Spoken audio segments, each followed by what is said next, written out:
Salut, c'est Christophe de la chaîne Solutions Dettes. Voilà, sur cette chaîne, je vais tenter de vous expliquer comment sortir de vos dettes en sachant que pendant plus de 10 ans, j'ai vécu avec des dettes au quotidien et je vis actuellement mes dernières semaines d'endetté. Donc je suis passé par toutes les galères possibles, imaginables, qui vont de perdre tous ses amis à cause du manque de pognon, qui passe par le fait de sortir et de ne pas pouvoir payer un verre, de ne pas pouvoir aussi ne pas avoir un seul euro pour mettre du carburant dans sa bagnole.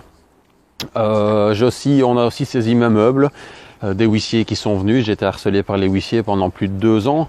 Ça passe aussi par les disputes de couple. Enfin, j'ai connu à peu près toutes les galères qu'on peut avoir avec des dettes et le manque d'argent. Donc voilà, donc je vais au travers de ce vlog, je vais tenter de vous expliquer un peu mon parcours, vous dire par quoi je suis passé, quelles ont été les solutions que j'ai prises. Je vais aussi vous expliquer ma faillite, mes 2 faillites que j'ai fait. Et surtout comment vous pourriez sortir de vos dettes relativement rapidement, parce que moi j'ai pris 10 ans pour faire les switches, autant les switches émotionnels que les switches financiers.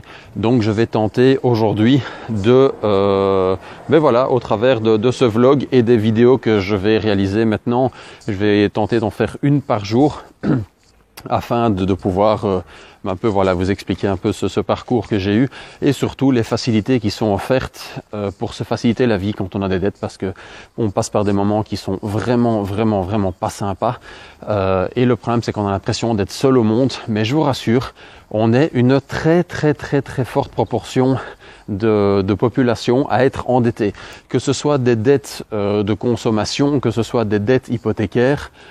Oui, ça aussi, par exemple, j'ai été fiché bancaire 2 fois. Aujourd'hui, je ne suis plus fiché. Je commence à avoir un tout petit peu d'argent devant moi et pourtant, les banques ne m'octroient pas encore de crédit. Donc voilà, sous prétexte que je ne corresponds pas encore aux critères.